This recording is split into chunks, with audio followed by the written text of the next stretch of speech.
আল্লাহ চলাচ্ছে হয়তো বা জন্য আমাদের সংসারটা চলছে, কিন্তু কেমন আছে সেটা আমি একমাত্র জানি। আমার কালকে খেলতে ব্যাগ হারাইছে, এখন পর্যন্ত আমি একটা প্যান্ট কিনতে পারি নাই স্যার। অভাবের সংসার নিয়ে কথাগুলো বলতে বলতে যেন গলা বসে যাচ্ছিল, চোখে টলটল পানি। লজ্জায় নিজেকে আড়াল করার চেষ্টা গাইবান্ধার হাসান মিয়া। কিছুক্ষণ আগে ঢাকার জাতীয় স্টেডিয়ামে বীরের বেশে হাজির হয়েছিলেন তিনি। জাতীয় গোল্ড কাপ ফুটবল টুর্নামেন্টের ফাইনাল ম্যাচে ময়মনসিংহ বিভাগের বিপক্ষে রংপুরের হয়ে টাই ব্রেকারে দুটি শট ঠেকিয়ে দিয়েছেন গোলরক্ষক হাসান মিয়া। চ্যাম্পিয়ন হতে পেরে রংপুরের বিজয় উল্লাসের মধ্যমণি হয়ে ওঠেন হাসান মিয়া। এত আনন্দের মাঝেও নিজের চাপা কষ্ট আর লুকিয়ে রাখতে পারেননি হাসান। স্বপ্ন তো আছে, কিন্তু ফ্যামিলির কারণে হয়তো বা হয় না, কারণ আমার ফ্যামিলিটা অনেক মধ্যবিত্ত। এই জায়গা থেকে এখানে আসি, আমার মা থাকতে পারে না, সারাদিন আমাকে ফোন দিয়ে বলে বাবা বাচ্চা।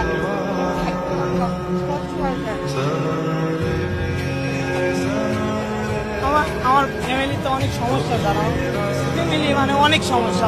বাপ থাকতেও নাই ধরতে গেলে। আমার বাবা বিবাহিত, বিয়ে করছে আরেকটা ঢাকায়, সেই জায়গায় ওই বউকে নিয়ে থাকে, আমাদের কোনো গাইড করে না। এই কারণে আমাদের ফ্যামিলিতে অনেক সমস্যা।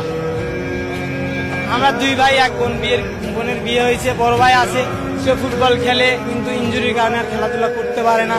যে কয় টাকা আসে ওই কয় টাকায় মা আল্লাহ চলাচ্ছে হয়তো বা জন্য আমাদের সংসারটা চলছে, কিন্তু কেমন আছে